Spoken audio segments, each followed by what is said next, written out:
الشيطان الرجيم بسم الله الرحمن الرحيم وآت ذا القربى حقه صدق الله مولانا العظيم الصلاة والسلام عليك يا سيدي يا رسول الله الصلاة والسلام عليك يا سيدي يا حبيب الله الصلاة والسلام عليك يا سيدي يا شفيع المذنبين وعلى آلك وأصحابك يا سيدي يا رحمة للعالمين.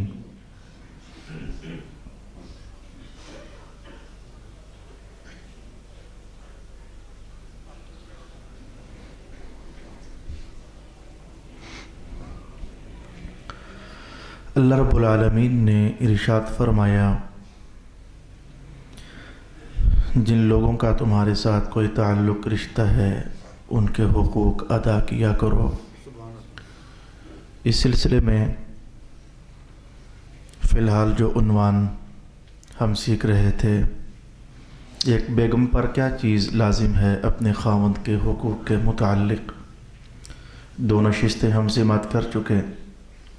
آج تیسری نشست کے کلام کے لیے سب سے پہلی حدیث شریف جو آپ کے لیے تلاوت کرنا چاہتا ہوں، ابن عساکر کے حوالے سے پڑھی جا سکتی ہے، اور حضرت عبداللہ ابن عمر رضی اللہ تعالی عنہ سے یہ حدیث مروی ہے۔ رسول اکرم صلی اللہ علیہ وآلہ وسلم نے اس حدیث شریف کے اندر تین باتیں ارشاد فرمائیں۔ ہر بات کی طرح یہ تین باتیں بھی قابل توجہ ہی ٹھہریں گی۔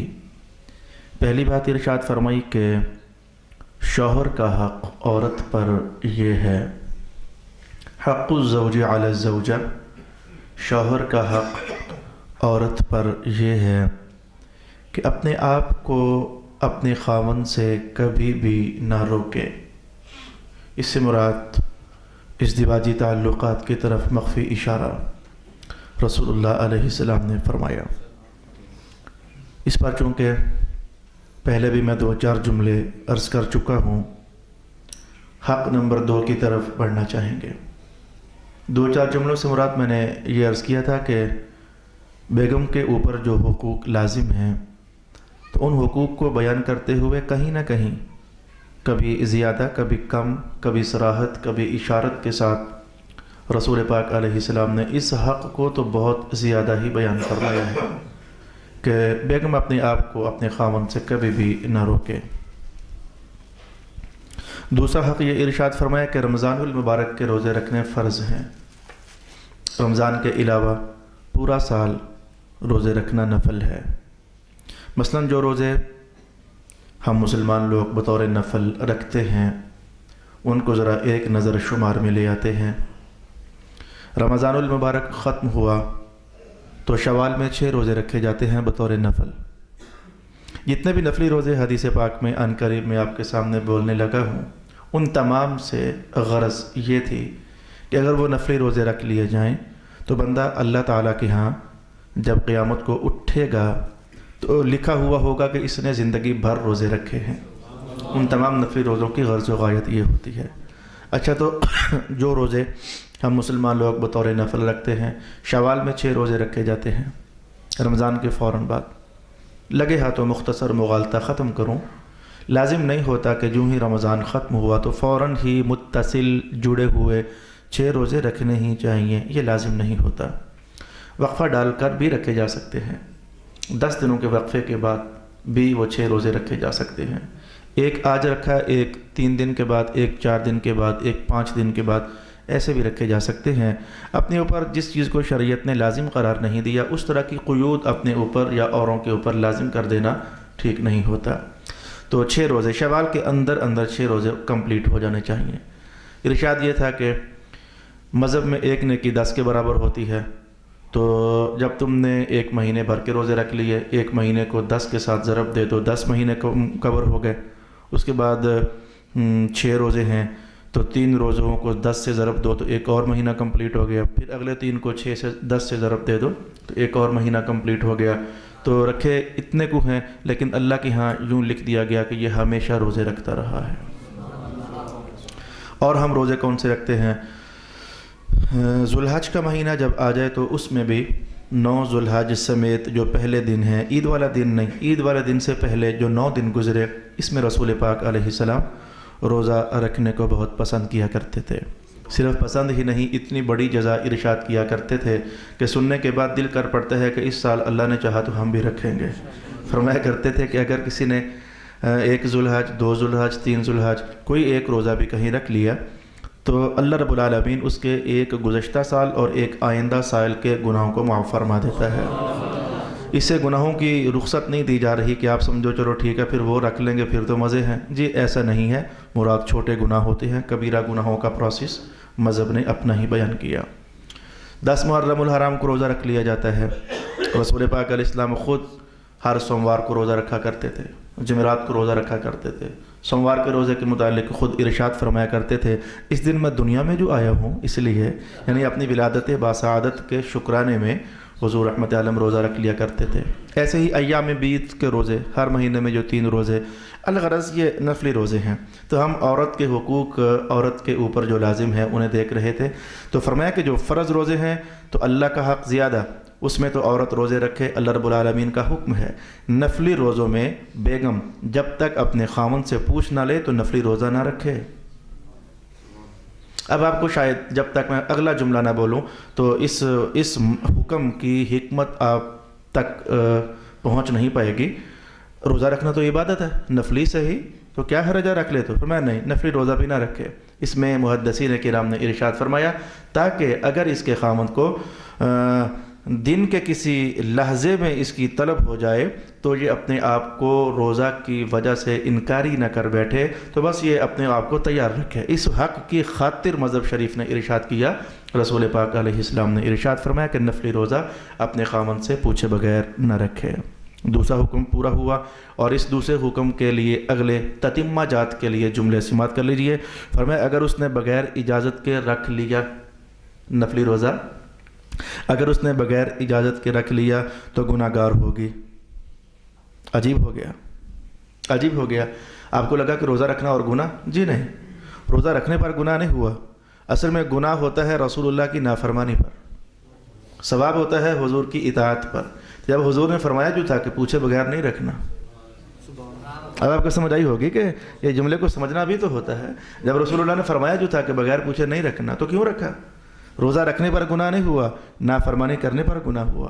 اس بات کو آپ یوں ہی سمجھ سکتے ہیں کہ جیسے کہ ہم پر 5 نمازیں فرض ہوئیں، فجر کے اندر ہم 2 فرض ادا کرتے ہیں۔ کوئی بندہ بہت ہی محبت میں آ جائے تو کہے اے اللہ آج میں نماز فجر میں 4 فرض پڑھوں گا، تو بظاہر تو اس نے پلس کیا، 2 رکعتیں پڑھی، پھر 2 پڑھی، اس کے اندر فاتحہ پڑھی، تلاوت ہوئی، رکوع اللہ کے سامنے جھک گیا، 2 سجدے 4 اضافی دے لیے، بظاہر تو انسانی عقل واہ بھائی کمال ہو گیا، یہ بڑا کوئی باذوق بندہ ہے، 2 کی بجائے 4 فرض پڑھ رہا ہے، سخت گناہ گار ہوا، حرام کا ارتکاب کیا۔ وجہ کیا تھی؟ وجہ صاف ظاہر تھی، جب سرکار دو عالم علیہ السلام نے کہا جو ہے کہ 2 ہی ہیں، تو کون ہوتا ہے 4 کرنے والا؟ جیسے کہ اس کی بڑی معروف ترین مثال جس میں لوگ پوچھتے رہتے ہیں کئی بار، وہ جی مولانا صاحب بتائیں کہ ہم حالت سفر میں ہم کیا دل کرتا ہے کہ نہیں، دل نہیں مانتا کہ چھوڑیں، ٹائم بھی ہوتا ہے ہمارے پاس، تو کیا پوری نماز پڑھ لیں؟ میں نے کہا نہیں، حرام ہوگا۔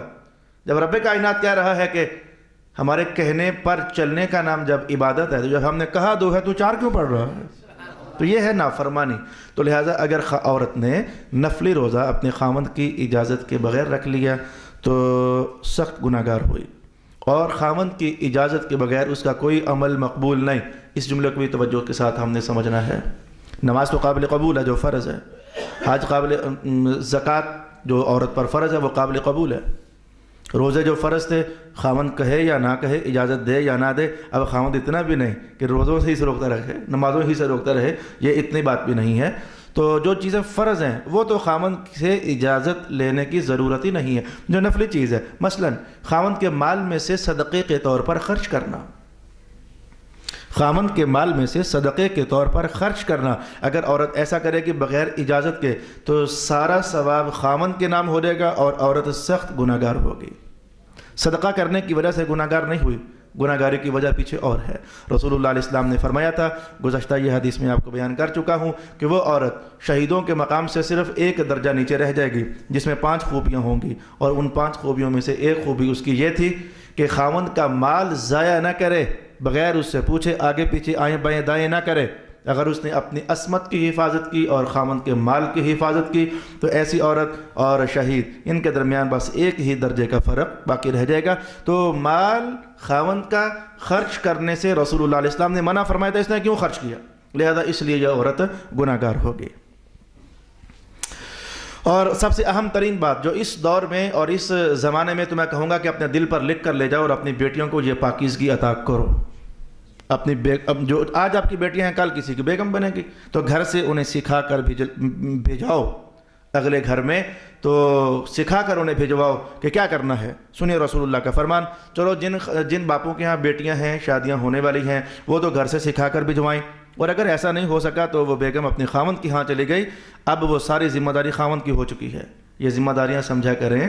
سب سے پہلی ذمہ داری عورت کو تعلیم و تربیت کی، خاص کر کے مذہب کی تعلیم و تربیت کی۔ میں تو حیران ہوتا ہوں کہ جس بات پر رسول اللہ نے اور اللہ تعالیٰ نے حکم نازل فرمایا اس پر آپ کی 1% توجہ بھی نہیں، اور جس بات کا حکم سرے سے ہے ہی نہیں آپ کی ساری توجہ ادھر ہے۔ آپ کو نہیں سمجھ آئی نا میں کیا کہنا چاہتا ہوں؟ ایک حدیث میں بھی نہیں ہے، قرآن حکیم کی ایک آیت کے اندر بھی نہیں ہے بیٹیوں کو پرائمری کراؤ، میٹرک کراؤ، ایف اے کراؤ، بی اے کرواؤ، ایم اے کرواؤ، انہیں اسکول بھیجو، انہیں کالج بھیجو، وغیرہ وغیرہ، ایک حدیث شریف کے اندر بھی نہیں۔ اس پر ہم مسلمانوں کی مکمل توجہ ہے، اخراجات ہیں، ٹائم استعمال ہو رہا ہے، ٹیوشنز فیس بھری جا رہی ہیں، وغیرہ وغیرہ، آپ سارا جو ہو رہا ہے آپ کو پتہ ہے۔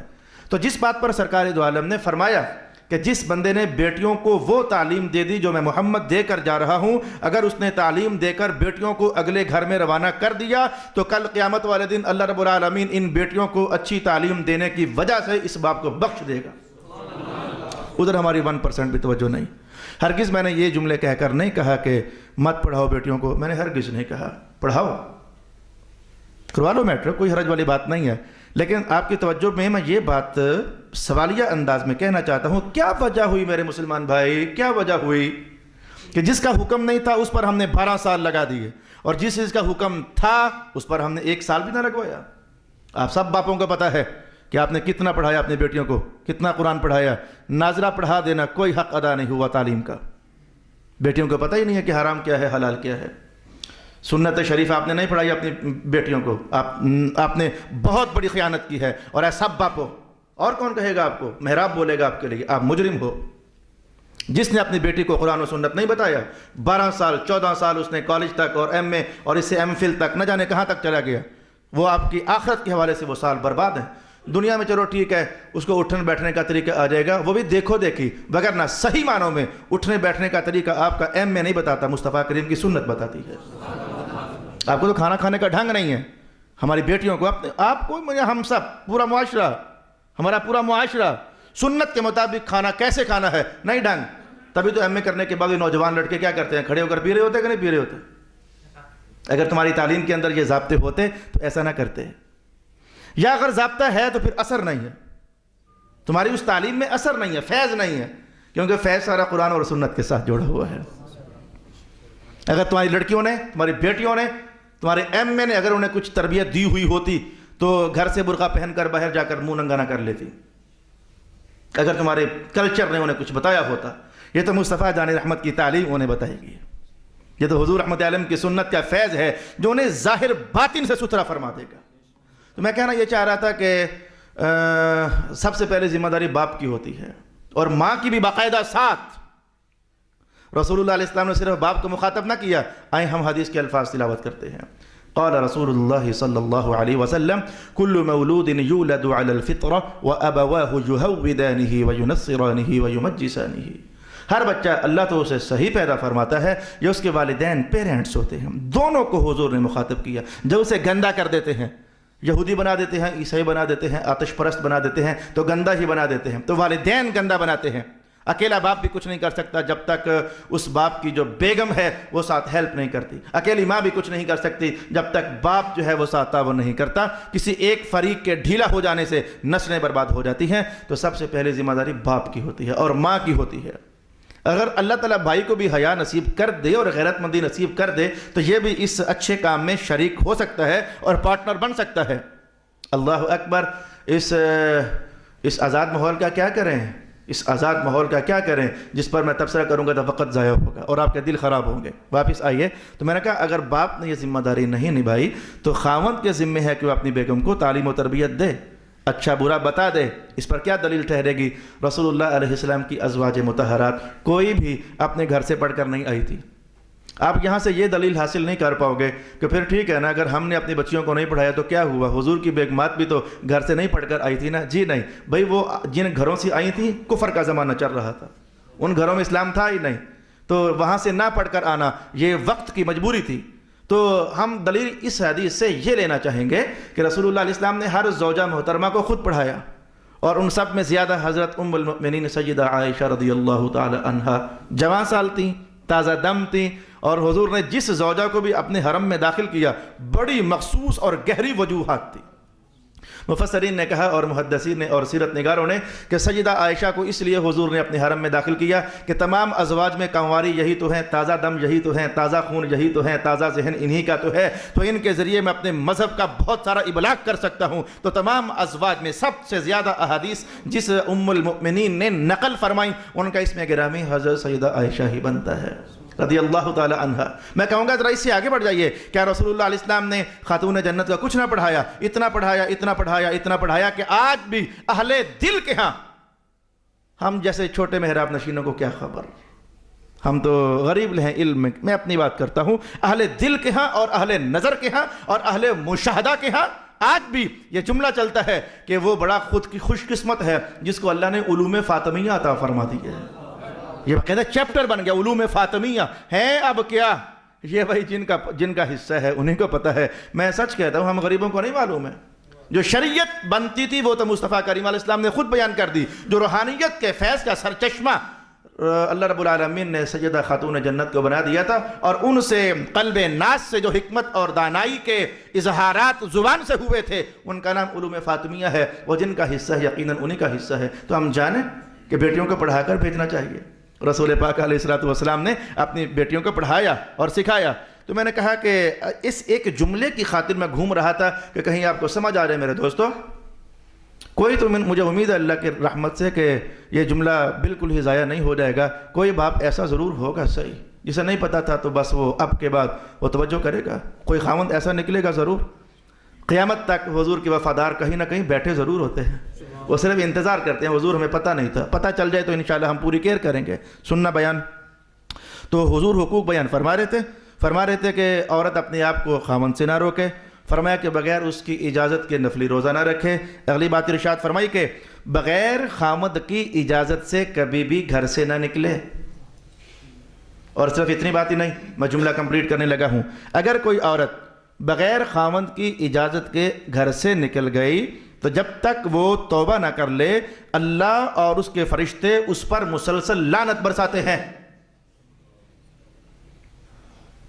کہنے کو ہم نے یوں سیکھا کہ یہ کسی کی بیوی کے بارے میں حقوق بیان کیے جا رہے ہیں. دھیان سے دیکھو تو آپ کی بیٹی کی بات ہو رہی ہے. آپ کی بیٹی پر لعنت برسے گی, میری بیٹی پر لعنت برسے گی. یہ ہماری بیٹیوں کی بات ہو رہی ہے.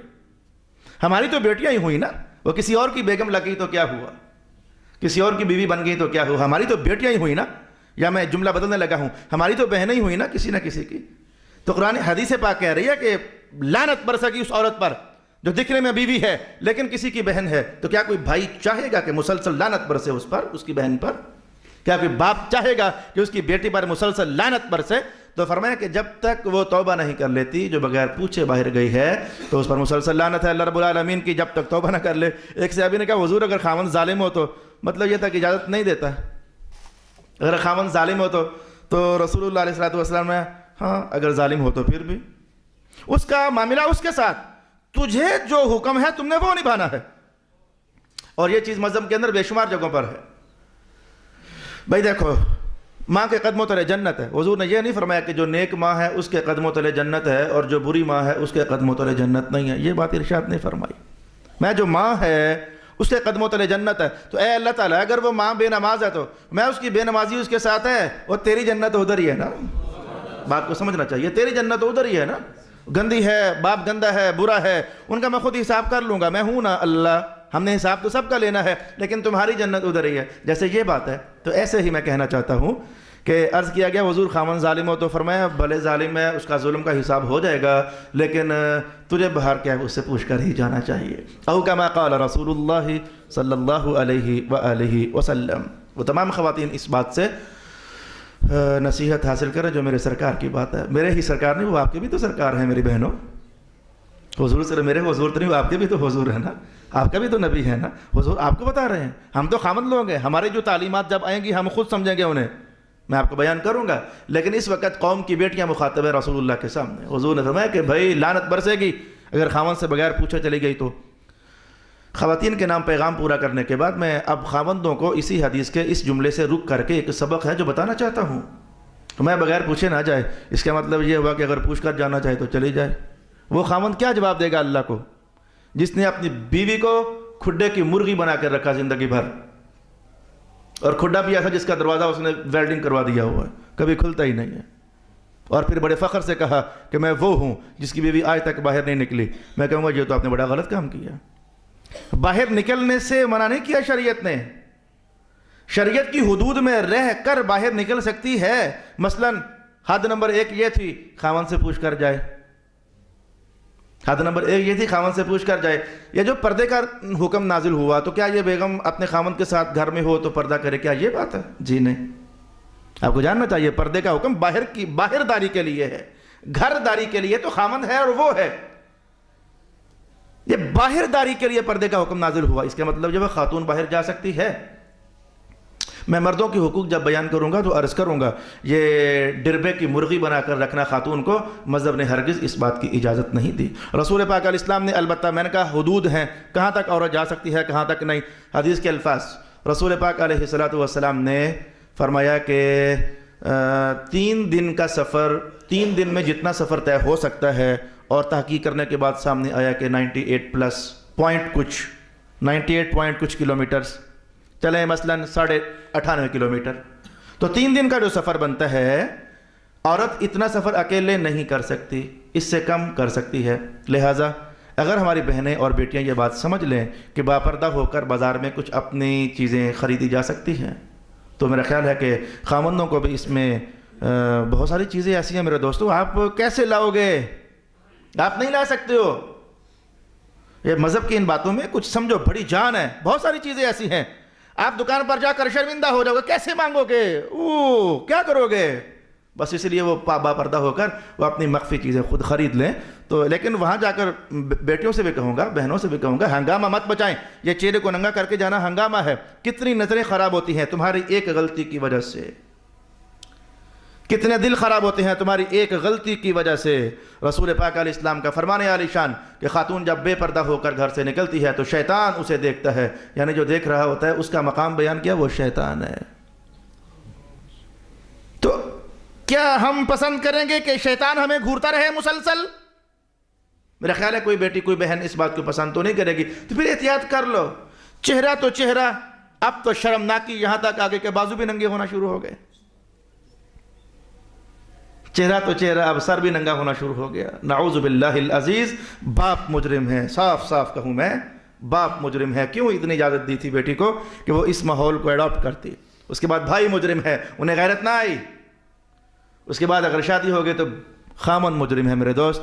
بس ہماری ذمہ داری اتنی ہے جو میں نے بول دی۔ اس کے بعد آپ جانو، آپ کی خبر جانے، آپ کی ذمہ داریاں جانے، آپ کا خدا جانے۔ بس ہمارا معاملہ اتنا تھا، میں نے آپ کی خدمت میں بیان کر دیا۔ اللہ اکبر۔ دلچسپ ترین الفاظ رسول اللہ علیہ السلام نے اختیار دیا، اختیار، وہ دنیا کا اختیار نہیں، آخرت کا اختیار۔ دلچسپ ترین الفاظ رسول اللہ علیہ السلام نے فرمایا کہ جو عورت 5 نمازیں پڑھے، رمضان کے روزے رکھے اور اپنی عزت بچا کے رکھے، اور اپنے خاوند کی اطاعت کرے۔ جو عورت نمازیں 5 پڑھ لے، روزے رکھ لے، اپنی عزت سنبھال کے رکھے اور اپنے خاوند کی اطاعت کر لے۔ جملہ سننا رسول اللہ کا، میں وہ جب قیامت کے میدان میں حاضر ہوگی نا تو جنت کے جس دروازے سے اس کا دل کرتا ہے چلی جائے، اسے کوئی روکنے والا نہیں ہوگا۔ جنت کے جس دروازے سے چاہے وہ داخل ہو سکتی ہے۔ آپ نے محسوس کیا اپنی عزت کی حفاظت کرے۔ دوپٹے اتر گئے تو عزت کی حفاظت کہاں ہوئی؟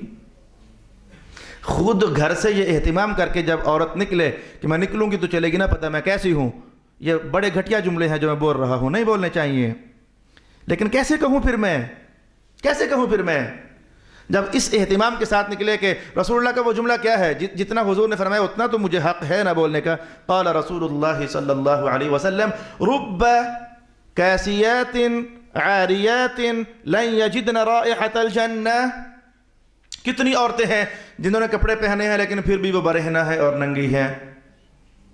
توجہ کبھی نہیں گئی کہ یہ کپڑے پہننے کے باوجود کوئی ننگا کیسے رہ سکتا ہے؟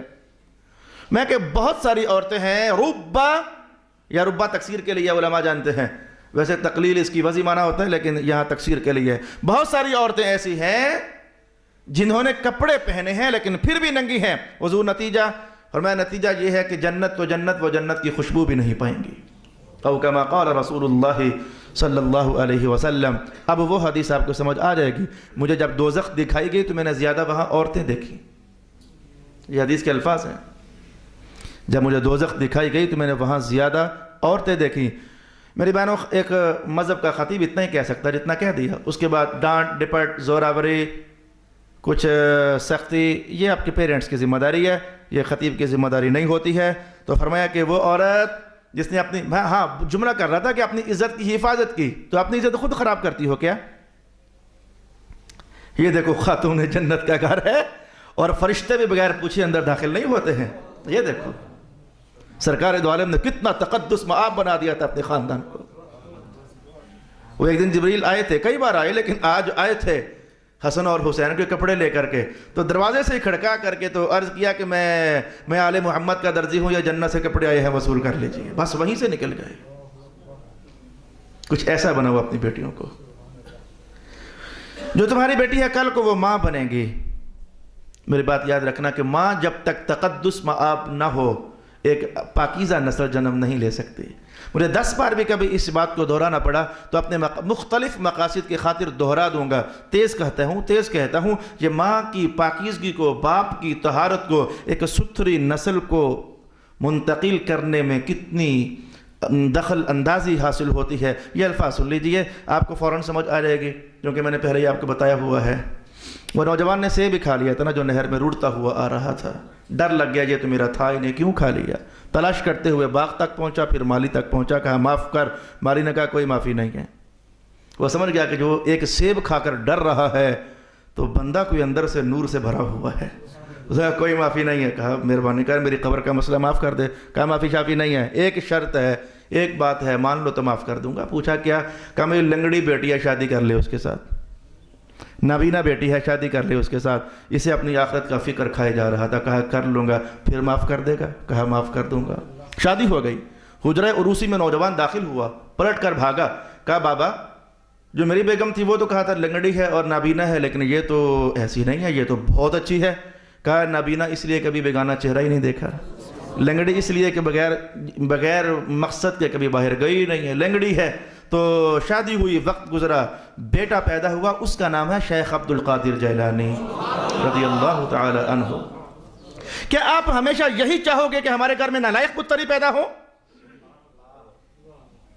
کیا آپ ہمیشہ یہی چاہو گے کالجوں میں جا کر لڑے؟ کیا آپ ہمیشہ یہی چاہو گے کہ ہمارے گھر میں جو پیدا ہونے والا بیٹا ہے وہ اللہ کے سامنے نہ جھکنے والا ہو؟ کیا آپ ہمیشہ یہی چاہو گے کہ ہمارے گھر میں بدماش پتر پیدا ہو؟ اگر یہ نہیں چاہو گے تو پھر آؤ آج مصطفیٰ جان رحمت کی تعلیمات کی چھاؤں میں آنا ہوگا۔ بیٹیوں والے اپنی بیٹیوں کو طہارت کا جامہ پہنا دیں، اور بیٹوں والے اپنے بیٹوں کو اللہ کے گھر کا راستہ بتا دیں، اللہ کرے گا۔